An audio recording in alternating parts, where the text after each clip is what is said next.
Assalamualaikum warahmatullahi wabarakatuh. Yang saya lakdimi pengasuh Pondok Pesantren Zainul Hasan Genggong, Al-Mukarram Kiai Haji Muhammad Hasan Mutawakil Allah SHMM, yang saya hormati Rektor Universitas Zainul Hasan Genggong, Al-Ustadz Dr. Abdul Aziz Wahab BAMAG, yang saya hormati dosen pembimbing satu saya, Dr. Irzak Yuliardi Nugroho SHI MH, dan dosen pembimbing dua saya, Al-Ustadz Solah Solehuddin MPD. Perkenalkan, nama saya Berliana Putri. Saya mahasiswa Universitas Islam Zainul Hasan Genggong dari Prodi Manajemen Pendidikan Islam.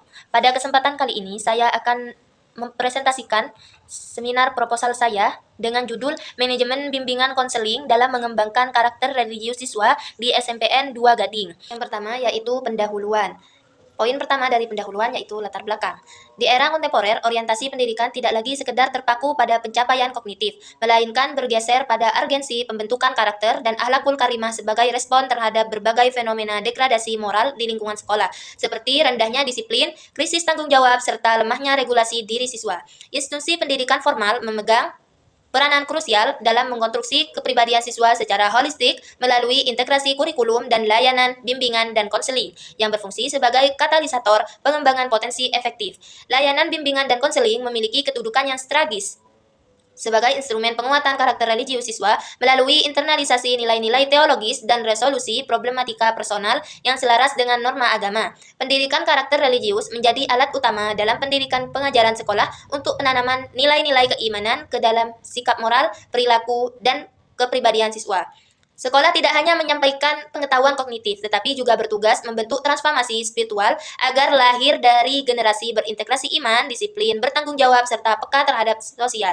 Implementasi pembinaan karakter religius di lingkungan sekolah memerlukan sistem pengelolaan layanan pendudukan yang terintegrasi, di mana bimbingan dan konseling memegang posisi strategis sebagai instrumen internalisasi nilai-nilai teologis dan norma sosial. Efektivitas peran ini sangat ditentukan oleh kualitas manajemen BK yang mencakup siklus perencanaan program berbasis kebutuhan, perorganisasian yang sistematis, pelaksanaan layanan yang aktris, serta evaluasi komprehensif secara berkelanjutan. Di sini saya memiliki 3 rumusan masalah. Yang pertama yaitu bagaimana manajemen bimbingan konseling di SMPN 2 Gading. Yang kedua yaitu bagaimana implementasi karakter religius siswa di SMPN 2 Gading. Yang ketiga yaitu bagaimana hasil manajemen bimbingan konseling di SMPN 2 Gading. Selanjutnya yaitu tujuan penelitian. Yang pertama yaitu untuk mengetahui manajemen bimbingan konseling di SMPN 2 Gading. Yang kedua yaitu untuk mengetahui implementasi karakter religius di SMPN 2 Gading. Sedangkan yang ketiga yaitu mengetahui hasil manajemen bimbingan konseling di SMPN 2 Gading. Selanjutnya yaitu fokus penelitian. Fokus penelitian ini ditujukan kepada beberapa pihak yang memiliki peranan penting dalam pelaksanaan bimbingan dan konseling di sekolah, yaitu kepala sekolah, guru bimbingan, dan konseling serta siswa. Kepala sekolah menjadi salah satu fokus penelitian karena memiliki tanggung jawab dalam mengelola serta menetapkan kebijakan yang mendukung pelaksanaan program BK di lingkungan sekolah. Guru BK juga menjadi fokus utama karena berperan secara langsung dalam memberikan layanan bimbingan dan konseling kepada siswa. Sementara itu, siswa menjadi bagian penting dalam penelitian ini karena mereka merupakan penerima layanan BK sekaligus pihak yang merasakan secara langsung proses pembinaan dan pengembangan karakter religius di sekolah.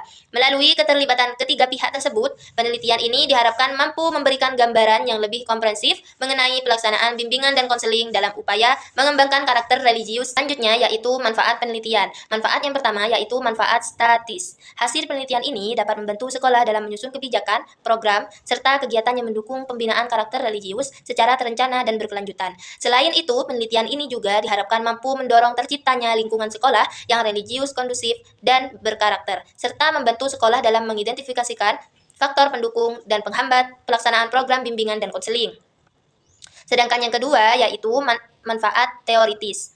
Manfaat teoritis, hasil penelitian ini diharapkan dapat diperoleh pemahaman yang lebih mendalam mengenai peran dan fungsi manajemen bimbingan dan konseling dalam mendukung pembentukan karakter religius siswa. Selain itu, hasil penelitian ini diharapkan dapat memperkaya kajian keilmuan di bidang bimbingan dan konseling, serta pendidikan karakter religius, sekaligus menjadi bahan rujukan dan referensi ilmiah bagi pengembangan teori dan penelitian selanjutnya yang relevan. Selanjutnya yaitu kajian penelitian terdahulu. Penelitian terdahulu merupakan telaah terhadap berbagai hasil penelitian yang telah dilakukan oleh peneliti sebelumnya yang memiliki hubungan dengan topik yang sedang diteliti. Kajian ini bertujuan untuk memberikan gambaran mengenai perkembangan penelitian dalam bidang yang sama serta menunjukkan posisi dan arah penelitian yang akan dilakukan.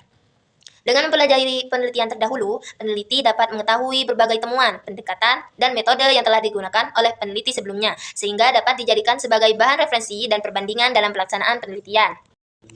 Di sini ada dua penelitian terdahulu. Yang pertama yaitu penelitian yang dilakukan oleh Nurul Hidayah 2021. Di sini menyoroti pentingnya dukungan manajemen sekolah dalam pelaksanaan layanan bimbingan dan konseling.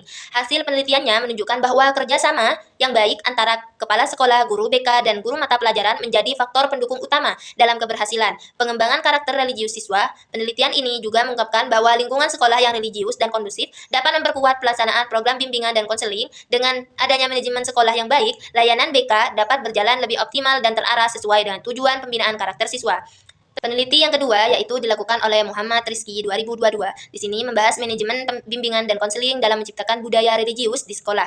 Hasil penelitian menunjukkan bahwa pengelolaan layanan bimbingan dan konseling yang terencana, terorganisir, dan terkontrol mampu membantu siswa menginternasi nilai-nilai religius dalam aspek sikap, perilaku, dan kebiasaan sehari-hari. Penelitian ini juga menegaskan bahwa layanan konseling yang dilakukan secara individual mampu dapat menjadi sarana efektif dalam membina karakter religius siswa secara berkelanjutan. Landasan teori.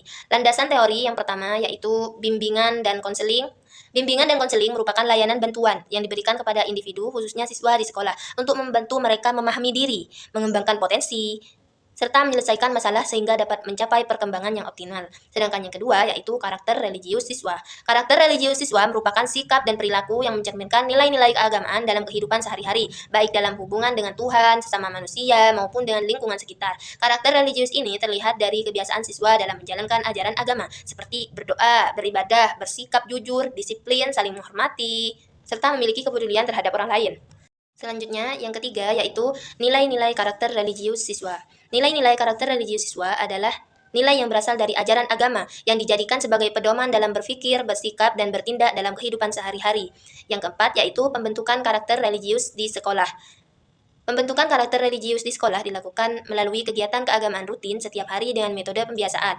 Metode pembiasaan ini adalah pendekatan pendidikan yang berlangsung secara bertahap untuk menanamkan sifat-sifat baik sebagai kebiasaan harian, sehingga dapat dilakukan dengan mudah, ringan, hemat tenaga, dan tanpa kesulitan. Selanjutnya yaitu bab 3, metode penelitian. Yang pertama yaitu metode penelitian. Penelitian ini menggunakan pendekatan kualitatif dengan jenis penelitian studi kasus. Penelitian kualitatif dipilih karena penelitian ini bertujuan untuk memahami secara mendalam proses manajemen bimbingan konseling dalam mengembangkan karakter religius siswa di SMPN 2 Gading. Penelitian ini tidak sekedar meneliti hasil atau output pembentukan karakter, tetapi lebih menitik beratkan pada proses, strategi, kebijakan, serta dinamika yang terjadi dalam praktek pengelolaan peserta didik di lingkungan sekolah. Yang kedua yaitu kehadiran peneliti. Dalam penelitian kualitatif, peneliti merupakan instrumen utama dalam pengumpulan data. Peneliti hadir secara langsung di lapangan untuk melakukan wawancara dan dokumentasi terkait manajemen bimbingan konseling dalam mengembangkan karakter religius siswa di SMPN 2 Gading. Menurut Sugiono, dalam penelitian kualitatif, peneliti berperan sebagai instrumen kunci yang mengumpulkan dan menganalisis data secara langsung. Selanjutnya yaitu data dan sumber data. Yang pertama yaitu data primer. Data primer adalah data yang diperoleh secara langsung oleh peneliti dari sumber utama yang menjadi objek penelitian. Data ini sering disebut sebagai data asli atau data baru karena diperoleh langsung dari lapangan dan memiliki tingkat keaktualan yang tinggi. Untuk memperoleh data primer, peneliti harus melakukan proses pengumpulan data secara langsung di lokasi penelitian. Beberapa teknik yang dapat dilakukan dalam pengumpulan data primer antara lain observasi, wawancara, dan dokumentasi. Selanjutnya yaitu data sekunder. Data sekunder adalah data yang diperoleh peneliti dari berbagai sumber yang sudah tersedia sebelumnya. Data ini tidak dikumpulkan secara langsung dari objek penelitian, tetapi diperoleh melalui sumber lain yang telah mencatat atau mendokumentasikan informasi yang terkait dengan penelitian. Sumber data sekunder dapat berupa dokumentasi resmi dari lembaga atau instansi. Selanjutnya yaitu teknik pengumpulan data. Yang pertama yaitu wawancara. Wawancara adalah salah satu teknik yang dapat digunakan untuk mengumpulkan penelitian. Secara sederhana dapat dilakukan bahwa wawancara adalah suatu kejadian atau suatu proses interaksi antara pewawancara dan sumber informasi atau orang yang diwawancarai melalui komunikasi langsung. Metode wawancara juga merupakan proses memperoleh keterangan untuk bertujuan penelitian dengan cara tanya jawab sambil bertatap muka antara pewawancara dengan responden atau orang yang diwawancarai. Yang kedua yaitu dengan dokumentasi. Dokumentasi dalam penelitian ini dipahami sebagai catatan peristiwa yang telah berlalu, baik dalam bentuk tulisan, gambar, maupun karya monumental. Data berupa dokumentasi ini sangat krusial bagi peneliti untuk menggali informasi kontekstual dan memperkuat validasi data lapangan. Dalam prakteknya, peneliti menghimpun dokumen berupa foto kegiatan mengenai pengembangan karakter religius di SMPN 2 Gading. Selanjutnya yaitu teknik pengumpulan data. Yang pertama, di sini ada beberapa poin untuk teknik pengumpulan data, yaitu pengumpulan data, redukasi data, penyajian data, penarikan kesimpulan. Dan yang kedua yaitu keabsahan data.